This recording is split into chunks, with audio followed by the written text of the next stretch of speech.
hapa nilipo tuko Pugu Hill. Jana tumepanda mlima.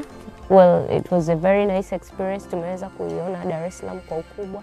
Tumecamp hapa, tunaendelea na mafunzo mbalimbali kwenye project ya Nithamini ambayo imelenga kuwasaidia walemavu. Toka nimeanza kuwa na Bahati Female Band, kwa kweli nimevutiwa na upendo wa wasanii. Haijalishi huyu ana mapungufu gani, huyu yuko hivi, lakini tumejikuta tuko sawa.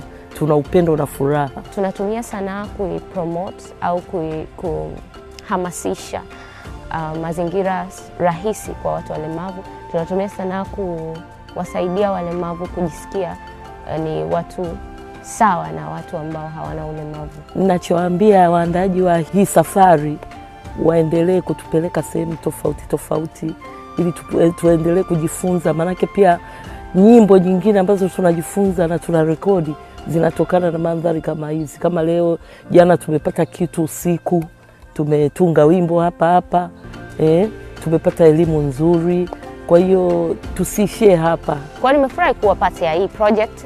Nimefurahi kupata experience ya kupanda kwenye Pugu Hill, kucamp na wenzangu. Ilikuwa nzuri sana. Hongera sana uongozi kwa kuweza kufanya kitu kikubwa kama hichi, kuweza kuleta walimu mbalimbali.